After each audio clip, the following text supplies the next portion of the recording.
കനത്ത മഴയെ തുടർന്ന് ഡൽഹിയിൽ റെഡ് അലർട്ട് പ്രഖ്യാപിച്ചു. എങ്കിലും നഗരത്തിൽ പലയിടത്തും വെള്ളക്കെട്ട് ഒഴിഞ്ഞിട്ടില്ല. മോശം കാലാവസ്ഥയിൽ ഡൽഹി വിമാനത്താവളത്തിന്റെ പ്രവർത്തനത്തെയും ബാധിച്ചിട്ടുണ്ട്. കൊച്ചിയിൽ നിന്ന് ഡൽഹിയിലേക്ക് തിരിച്ച 2 വിമാനങ്ങൾ വഴിതിരിച്ചു വിട്ടിട്ടുണ്ട്. കൂടുതൽ വിവരങ്ങളുമായി അനൂപ് ദാസ് ചേർന്നുണ്ട്. അനൂപ്, ഡൽഹിയിൽ ഇപ്പോഴും മഴ തുടരുകയാണോ? എന്താണ് അവിടുത്തെ ഒരു സ്ഥിതി ഇപ്പോൾ? ലക്ഷ്മി, ഇപ്പോൾ മഴയില്ല, നമുക്ക് കാണാമല്ലോ. പുലർച്ചെ ഒരു 2 മണി മുതൽ 5 മണി വരെയുള്ള സമയത്താണ് കനത്ത മഴ പെയ്തത്.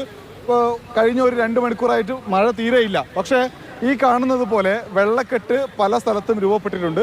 ഇപ്പോൾ നമ്മൾ ഈ കാണുന്ന ദൃശ്യം ITOയിൽ നിന്നാണ്. അതായത് ഡൽഹിയിലെ വളരെ പ്രധാനപ്പെട്ട ഒരു കേന്ദ്രം, വളരെ പ്രധാനപ്പെട്ട ഒരു ജംഗ്ഷൻ.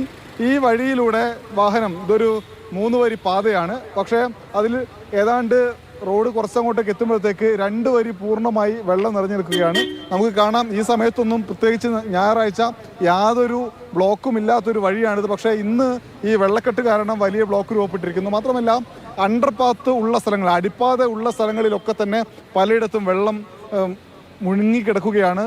ചിലയിടത്ത് കാറുകൾ കുടുങ്ങിയിട്ടുണ്ട്. 80 കിലോമീറ്ററിലധികം വേഗതയുള്ള കാറ്റ് വീശിയിരുന്നു പുലർച്ചെ. അതുകൊണ്ട് തന്നെ പലയിടങ്ങളിലും മരം പൊട്ടി വീണിട്ടുണ്ട്. കഴിഞ്ഞ ഒരാഴ്ചക്കിടെ 3-ാം തവണയാണ് വലിയ കാറ്റ് ഡൽഹിയിൽ വീശുന്നത്. എന്തായാലും ഡൽഹി വിമാനത്താവളത്തിൻ്റെ പ്രവർത്തനത്തെ ചെറിയ രീതിയിൽ ബാധിച്ചിട്ടുണ്ട്. ചില വിമാനങ്ങൾ വരാൻ വൈകുന്നു, ഇവിടെ നിന്ന് ടേക്ക് ഓഫ് ചെയ്യാൻ വൈകുന്നു.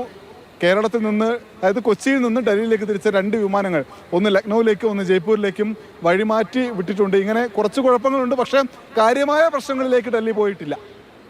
ശരി അനൂപ്, ഡൽഹിയിൽ ഇപ്പോൾ മഴയില്ല എന്നുള്ളതാണ് അനൂപ് റിപ്പോർട്ട് ചെയ്യുന്നത്. പക്ഷേ വെള്ളക്കെട്ട് അതിരൂക്ഷമാണ്. അത് കാരണം ഗതാഗത തടസ്സവും ഉണ്ടാകുന്നുണ്ട്, വലിയ രീതിയിൽ ബ്ലോക്ക് ഉണ്ടാകുന്നുണ്ട്. റെഡ് അലേർട്ടാണ് പ്രഖ്യാപിച്ചിട്ടുള്ളത്. പക്ഷേ മഴ ഇപ്പോഴില്ല എന്നുള്ള വിവരമാണ് അനൂപ് റിപ്പോർട്ട് ചെയ്തത്.